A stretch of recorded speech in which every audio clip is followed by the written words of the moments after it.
ہماری زندگی کا ایک بہت اہم ساتھی ہے جس کو ہم سفر کہا جاتا ہے۔ اسلام بیوی کے بارے میں کیا درس دیتا ہے؟ اور فیملی ممبر سے اب بھی بہت پیار کر رہے ہوتے ہیں، مگر بعض اوقات بیوی کو بڑا ڈیگریڈ کرتے ہیں۔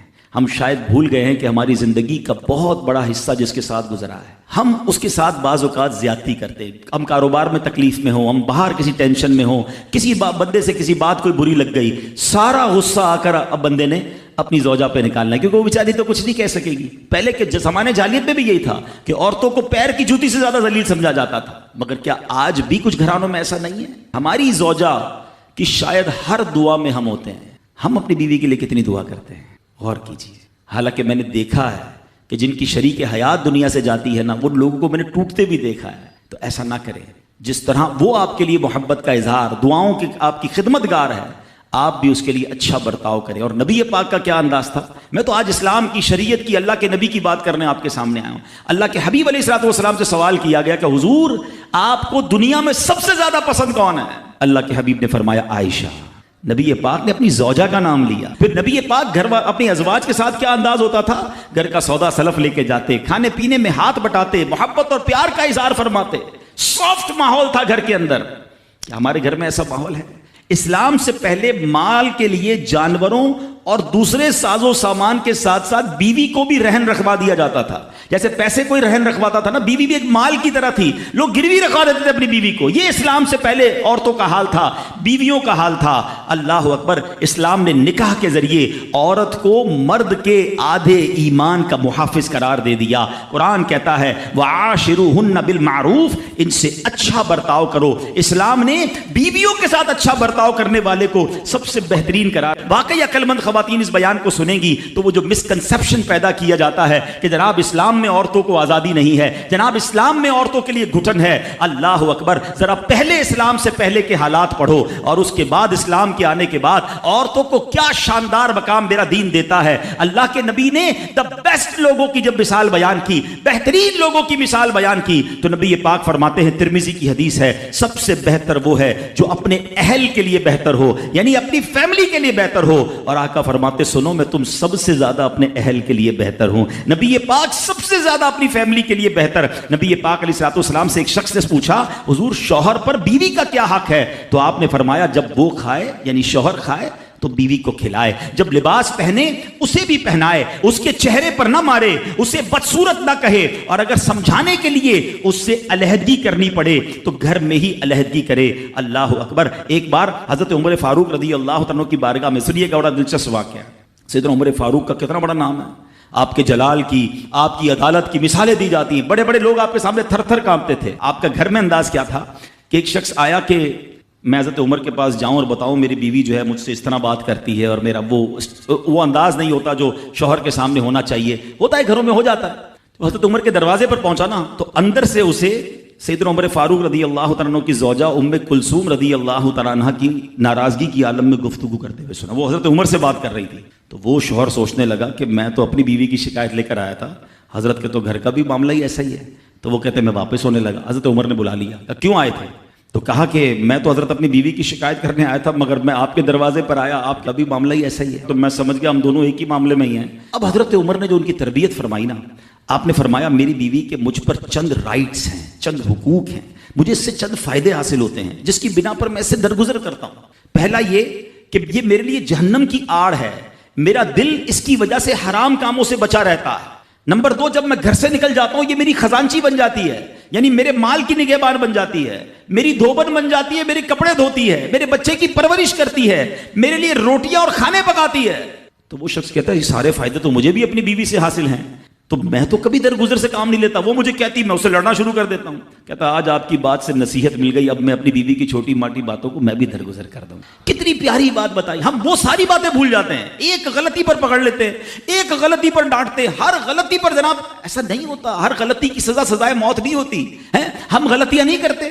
اگر جس طرح ہم اپنی بیوی کو اور غلطی پر ڈانٹتے وہ ڈانٹنا شروع کر دے پھر کیا حال ہوگا؟ تو ایسا نہ کرے، وہ بھی دل رکھتی ہے، ہم نے کسی انسان سے شادی کی ہے، کمپیوٹر سے نہیں کی، ٹھیک ہے نا؟ تو کمپیوٹر بھی آج کل وائرس آ جاتا ہے، تو وہ تو انسان ہے، غلطی ہو گئی کوئی بات نہیں۔ تو سبحان اللہ، اتنا پیارا آخری نبی رسول ہاشمی صلی اللہ تعالی علیہ وسلم، جسے کوئی اہم حاجت درپیش ہو وہ مجھ پر کثرت سے درود شریف پڑھے، کیونکہ درود پاک دکھ، درد اور مصیبتوں کو دور کرتا اور رزق میں اضافہ کرتا ہے۔ تو جب بھی کوئی مشکل آئے، پریشانی آئے، تکلیف آئے، ٹینشن آ جائے، تو اس کا بار بار اظہار کرنے سے ٹینشن دور نہیں ہو جاتا۔ کوئی بھی مشکل آتی ہے، بندہ سبھی کو بتاتا پھرے، بار بار ذکر کرتا رہے کہ یار بڑی مشکل میں ہوں، بڑی پریشانی میں ہوں۔ شاعر کہتے ہیں نا کہ دکھوں نے تم کو جو گھیرا ہو تو درود پڑھو، دکھوں نے تم کو جو گھیرا ہو تو درود پڑھو، جو حاضری کی تمنا ہو تو درود پڑھو۔ تو جب ٹینشن دور کرنے کا، مشکل دور کرنے کا، پریشانی دور کرنے کا وظیفہ مل گیا ہے، چابی مل گئی ہے، تو پھر فضول باتیں کرنے کی بجائے ہمیں درود پاک کی کثرت کرنی چاہیے۔ صلو علی الحبیب صلی اللہ تعالی علی محمد صلی اللہ علیہ وسلم۔ آج میں آپ کو اللہ کے ایک نبی کا واقعہ سنانا چاہتا ہوں۔ یہ واقعہ قرآن مجید میں بہت تفصیل کے ساتھ موجود ہے، اور یہ واقعہ ایسا ہے کہ میں ان نبی علیہ الصلوۃ والسلام کے عمل کا نام لوں تو نبی علیہ الصلوۃ والسلام کا نام آپ کے ذہن میں خود ہی آ جائے گا۔ یعنی انہوں نے وہ عمل ایسا کیا کہ اب ان کے نام کے ساتھ وہ عمل ایک خاص ٹیگ بن گیا ہے۔ اور اگر میں اب عمل بتاتا ہوں، نام آپ خود بتائیں گے، اور ان کا عمل تھا کہ ان کے اندر کمال صبر تھا۔ اب یہ صبر کرنے والے نبی کون ہیں؟ صبر ایوب علیہ السلام۔ مشہور ہے دنیا میں کہ ایوب علیہ السلام کا جو صبر ہے وہ ضرب المثل بن گیا، وہ ایگزامپل بن گیا۔ صبر تو بہت سارے لوگوں نے دنیا میں کیا، مصیبتیں تو بہت سارے اللہ والوں پر آئیں، مگر حضرت ایوب علیہ الصلوۃ والسلام کو اس قدر کمال کا صبر جو ان کا تھا، وہ کیا واقعہ ہے۔ تو آج مشکلیں ہیں، پریشانیاں ہیں، ٹینشن ہیں، لوگ جب پریشان ہوتے ہیں تو صبر کا دامن تھامنے کی بجائے نارملی بے صبری، شکوے اور شکایات کی طرف جاتے ہیں۔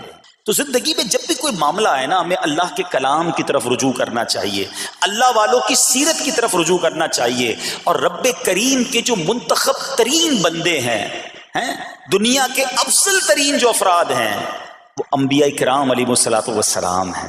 تو ہمیں جب بھی کوئی پرابلم آئے، جب بھی کوئی مسئلہ درپیش ہو، پہلے دیکھیں اللہ والوں نے اس موقع پر کیا کیا تھا، قرآن کیا کہتا ہے، حدیث کیا کہتی ہے، تو پھر زندگی میں چیزیں آسان ہو جاتی ہیں۔ تو حضرت ایوب علیہ الصلوۃ والسلام کی سیرت کے بارے میں جانتے ہیں کہ آپ حضرت اسحاق علیہ الصلوۃ والسلام کی اولاد میں سے ہیں، اور ان کی والدہ حضرت لوط علیہ الصلوۃ والسلام کے خاندان سے ہیں۔ اللہ تعالیٰ نے آپ کو ہر طرح کی نعمت سے نوازا تھا۔ آپ حسن و صورت والے بھی تھے، یعنی آپ کو اللہ پاک نے بہت خوبصورت بھی بنایا تھا، اور اللہ کریم نے مال بھی بہت دیا، اولاد میں بھی کثرت دی، یعنی ویل آف لائف تھی، خوبصورتی بھی ہے، مال بھی ہے، اولاد بھی ہے۔ اچھا، پھر ظاہر مال تھا تو گھر بھی تھے، جانور بھی تھے۔ اس زمانے میں جو ویلتھ ہوتی تھی، جو پیسہ ہوتا تھا، وہ جانوروں کی صورت میں ہوتا تھا۔ آج کل لوگ گاڑیاں رکھتے ہیں، سونا زیورات رکھتے ہیں، اس زمانے میں جانور ہوتے تھے۔ بلکہ اب بھی اگر پاکستان کے بھی آپ انٹیریئر کے ایریا میں چلے جائیں، گاؤں گوٹھ میں جائیں، تو لوگ اپنا مال و دولت سے جانور ہی خرید رہے ہوتے ہیں۔ ان کے نزدیک یہی ان کا جو ہے، وہ جو بھی ان کا کاروبار ہوتا ہے اور مال ہوتا ہے۔ اب آپ پر امتحان آیا، آزمائش آئی، اور وہ آزمائش کیسے آئی کہ پہلے آپ کا مکان گرا، اور خاندان کے جتنے افراد تھے اور آپ کے بیٹے تھے، جتنے بھی آپ کے بیٹے تھے نا، وہ سب اس مکان کے تلے دب کر انتقال کر گئے۔ اللہ اکبر۔ آپ کو آ کر خبر دی جاتی گئی کہ حضور آپ کا مکان گر گیا ہے، آپ کے بچے دب گئے اور دب کر ان کا انتقال ہو گیا ہے۔ آپ فرماتے تھے میرا کیا ہے، جس کا تھا اس نے لے لیا، جب تک اس نے مجھے دے رکھا تھا وہ میرے پاس تھا، جب اس نے چاہا اس نے واپس لے لیا، اسی نے دیا تھا نا۔ تھوڑی دیر بعد خبر آئی کہ آپ کے جتنے جانور تھے، ہزارہا اونٹ تھے، بکریاں تھی، ریوڑ کے ریوڑ تھے، سارے جانور جو ہیں وہ مر گئے۔ کسی نے آ کر کہا کہ اب آپ کی جتنی دولت تھی، جتنے جانور تھے، وہ بھی مر گئے۔ سبحان اللہ۔ آپ اللہ کا شکر بجا لاتے کہتے یا اللہ جو رب کا تھا اس نے واپس لے لیا، اسی کا تھا جتنی دیر چاہا میرے پاس رہا، واپس لے لیا اس نے، میں اپنے رب کی رضا پر راضی، میں اس امتحان پر راضی ہوں۔ اللہ اکبر۔ اب کیا ہوا کہ آپ کی تمام کھیتیاں اور جو باغات تھے، بہت بڑی زمینیں تھیں، بڑے بڑے کھیت تھے، وہ بھی سارے کے سارے برباد ہو گئے۔ کسی نے آ کر بتایا کہ حضور اب تو کھیت بھی گئے، اب باغات بھی گئے۔ آپ نے فرمایا کہ جس کا تھا اس نے لے لیا، میں اس کی رضا پر راضی ہوں، جب تک میرے پاس تھا وہ میرے پاس تھا، اب رب نے واپس لینا چاہا تو اس نے لے لیا۔ اب he was empty handed، یعنی اب کچھ بھی نہیں تھا، نہ بچے ہیں، نہ مال ہے، نہ جانور ہے، نہ مکان ہے، مگر حضرت ایوب علیہ السلام کی زبان پر پھر بھی شکر ہے، اب بھی شکر ہے، شکوہ نہیں ہے کہ اللہ میں تیری رضا پر راضی ہوں۔ لیکن ابھی امتحان ختم نہ ہوا تھا، اور اس امتحان کے پیچھے بعض مفسرین نے ایک اور قول بھی نقل کیا کہ شیطان نے حضرت ایوب علیہ السلام کو دیکھ کر اللہ کی بارگاہ میں کہا کہ اے مولا، یہ تیرا بندہ اس لیے تیرا شکر گزار ہے کہ تو نے اسے بڑا نوازا ہے، بڑا مال دیا ہے، اولاد دی ہے، گھر دیا ہے۔ اب رب کریم نے حضرت ایوب پر امتحان بھیجا تاکہ پتہ چلے کہ میرے نیک بندے امتحان کے بعد بھی صبر کرتے ہیں۔ لیکن اب سب چلا گیا نا، تو شیطان نے کہا کہ ابھی جان تو باقی ہے نا، صحت تو باقی ہے۔ اللہ اکبر۔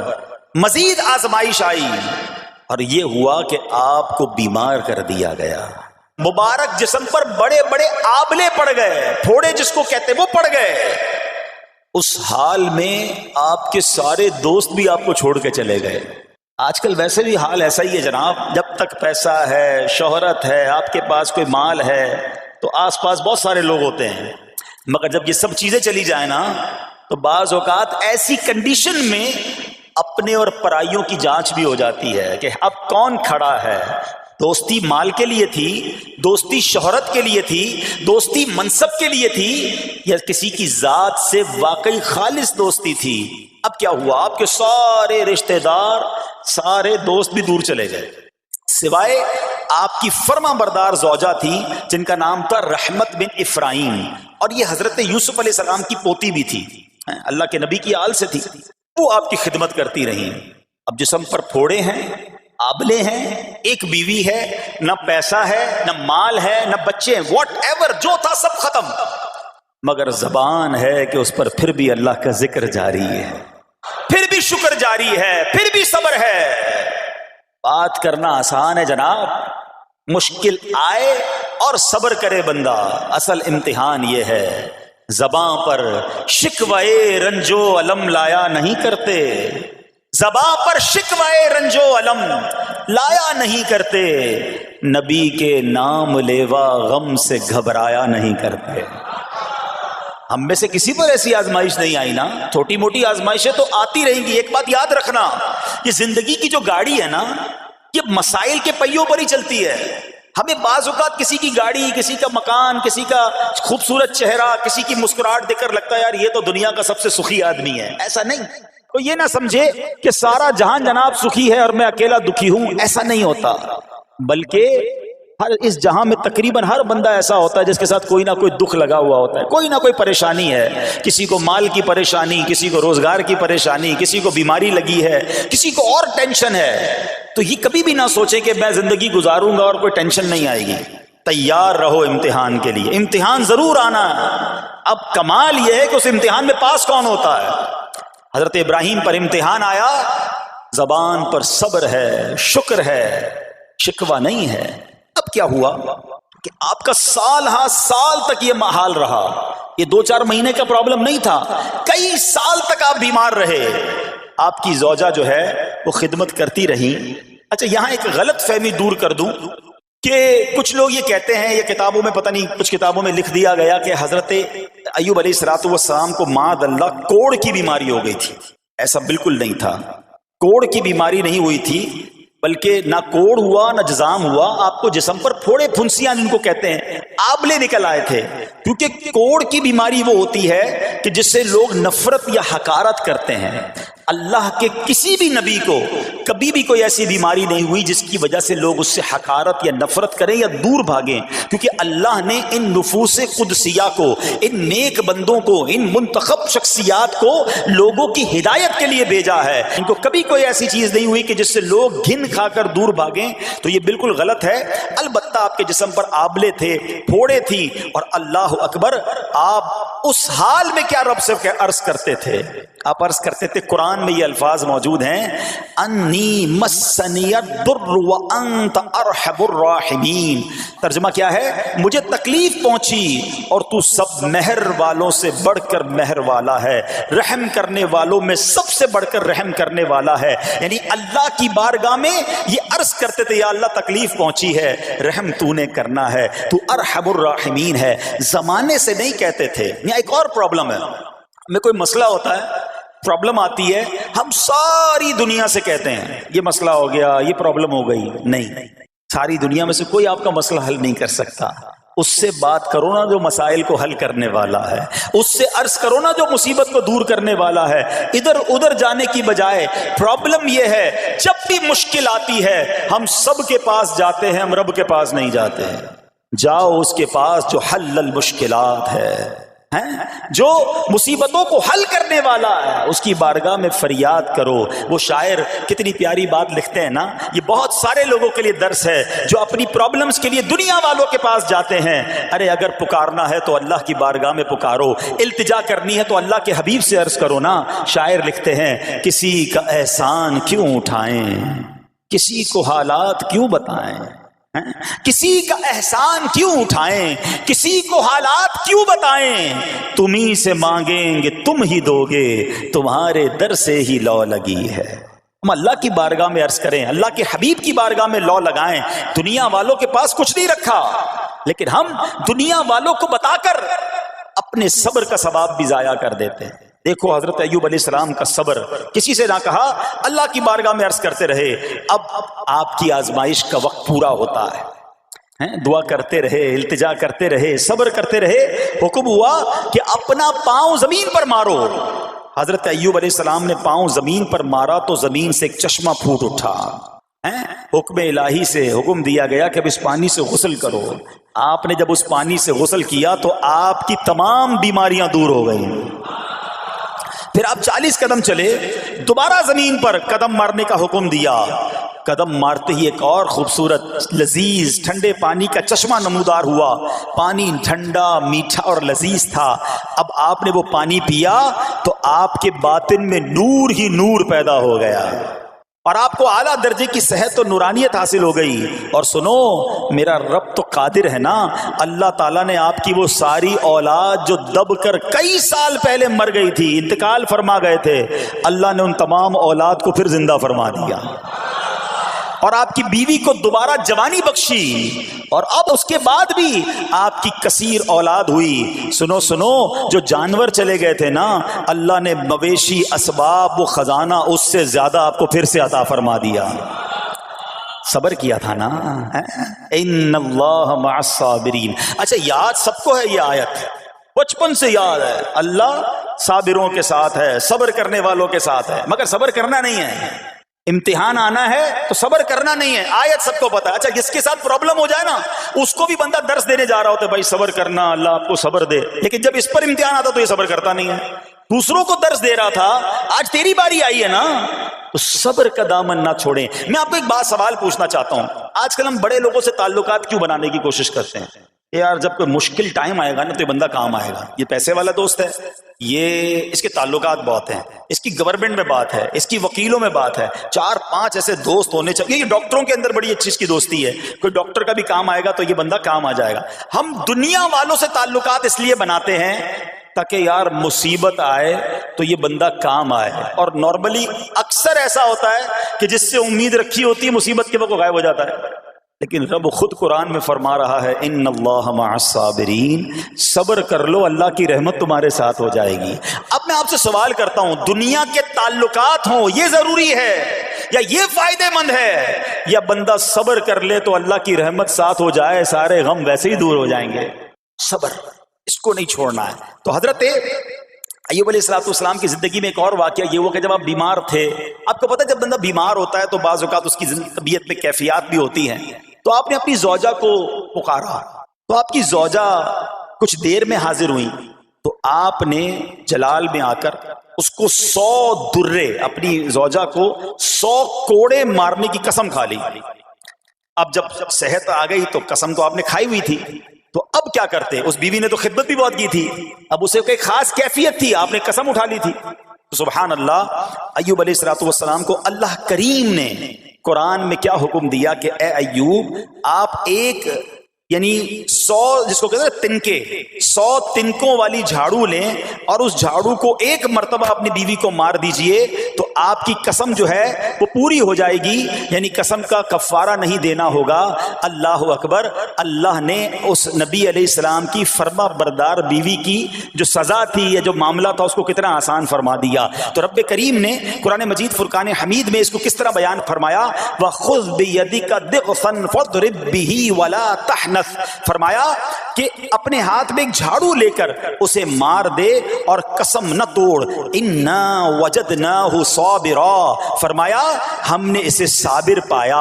نعم العبد، کیا اچھا بندہ، اِنَّهُ اواب، بے شک وہ بہت رجوع لانے والا ہے۔ ارے آج دنیا کسی کو کہے یہ صبر والا ہے، حضرت ایوب کی شان دیکھو کہ رب فرما رہا ہے قرآن میں اِنَّا وَجَدْنَاهُ صَابِرًا، اور ہم نے ایوب کو صبر کرنے والا پایا، صابر پایا۔ اللہ حضرت ایوب کے صبر کے صدقے ہمیں بھی صابرین میں شامل فرما لے۔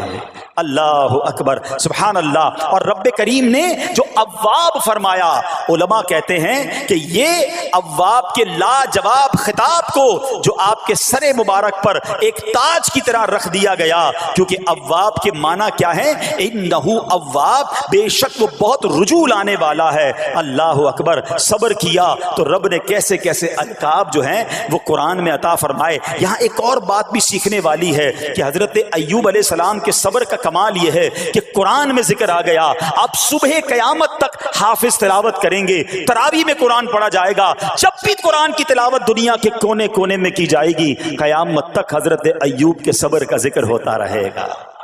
جب آپ صبر کرتے ہیں اللہ رسول کو راضی کر لیتے ہیں، اللہ ان ناموں کو بلند فرما دیتا ہے۔ بہرحال میرے پیارے اسلامی بھائیوں، اب یہاں تھوڑا سا ایک شرعی مسئلہ بھی سمجھ لیں۔ بعض اوقات کہ آپ لفظ سنتے ہیں ہیلا، اچھا کچھ لوگ جب یہ لفظ ہیلا سنتے ہیں تو کنفیوز ہو جاتے ہیں، یار یہ کیا، ایک کام کرنا تھا اس کو ایک اور طریقے سے کر دیا، ہمیں سمجھ نہیں آ رہا، عجیب عجیب سی لوگ باتیں کرتے ہیں۔ سبحان اللہ، علماء فرماتے ہیں پہلے ہیلے کا مسئلہ سمجھ لیں۔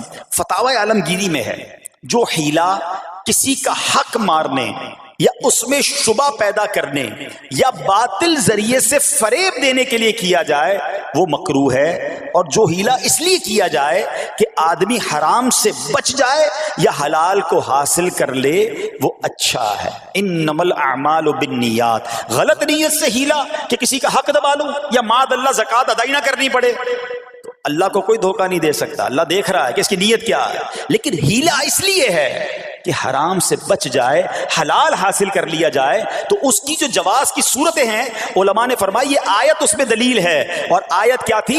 وَخُذْ بِيَدِكَ ضِغْثًا فَاضْرِب بِهِ وَلَا تَحْنَثْ، اور فرمایا اپنے ہاتھ سے ایک جھاڑو لے کر اسے مار دو اور قسم نہ توڑو۔ قسم تو 100 کوڑے مارنے کی تھی، اللہ کریم نے آسانی کا راستہ بتایا۔ ہاں ایک بات یاد رہے، یہ بڑی امپورٹنٹ بات کرنے جا رہا ہوں کہ مفتیان کرام، قابل اعتماد مفتیان کرام سے رہنمائی لے کر ہم جیسے لوگوں کو، عوام الناس کو کوئی ہیلا اپنے طور پہ نہیں کر لینا چاہیے۔ ہاں، کیونکہ بعض ہیلوں کی شرعی طور پر اجازت نہیں ہوتی، اور بعض اوقات ہیلا کرنے میں ایسی غلطی لوگ کر جاتے ہیں جن کی وجہ سے ہیلا ہوتا ہی نہیں ہے۔ تو یہاں صرف آپ کو دلیل بتانا تھا، باقی اگر کسی قسم کا کوئی شرعی ہیلا کرنا ہے تو قابل اعتماد مفتیان کرام سے رجوع کیا جائے۔ سبحان اللہ۔ اب حضرت ایوب علیہ السلام کے صبر کی بات ہوئی ہے نا, اللہ نے پتہ ہے آپ کو کتنا مقام عطا فرمایا کہ نبی کریم صلی اللہ تعالی علیہ وآلہ وسلم نے ارشاد فرمایا حضرت ایوب لوگوں میں سب سے بڑھ کر عالم, صابر اور غصہ پینے والے تھے. حضرت ابن مسعود رضی اللہ تعالیٰ عنہ سے مروی ہے کہ حضرت ایوب علیہ السلام قیامت کے دن صبر کرنے والوں کے سردار ہوں گے. ہاں, صبر کرنے والوں کے بھی سردار ہوں گے. اچھا, بعض اوقات ہوتا کیا ہے, اچانک کوئی پرابلم آ گئی, کہیں آگ لگ گئی, گاڑی میں نقصان ہو گیا, پیسے چوری ہو گئے, موبائل چوری ہو گیا, کوئی چیز میں نقصان ہو گیا, کاروبار میں نقصان ہو گیا, صحت خراب ہوئی. بندہ کہتا ہے یار یہ میرے ساتھ کیوں ہوا ہے, میں نے ایسا کیا کیا ہے. بعض اوقات زبان سے شکوے, شکایت, حالانکہ قرآن مجید فرقان حمید نے تو پہلے ہی ہمیں بتا دیا ہے. ہمارا پرابلم پتہ ہی کیا ہے, ہم بہت ساری باتیں جانتے ہیں دنیا کی, قرآن و حدیث پڑھتے نہیں ہیں, تو مینٹلی پریپیئرڈ نہیں رہتے. آپ کو پہلے ہی پتا ہو کہ یار گرمیاں آنے والی ہیں, تو اچانک گرمیاں آئیں گی تو پریشان نہیں ہوں گے نا. آپ کو پتا تھا جون جولائی میں گرمیاں ہوتی ہیں, بھائی سردیاں نہیں ہوتی. آپ پنکھا بھی تیار رکھتے ہیں, ٹھنڈا پانی کا انتظام بھی رکھتے ہیں, گرمی کے وقت باہر کم نکلتے ہیں. اور سردیاں آتی ہیں, آپ کو پہلے ہی پتا ہوتا ہے, اب رضائی تیار کر لیتے ہیں, سویٹر نکال لیتے ہیں.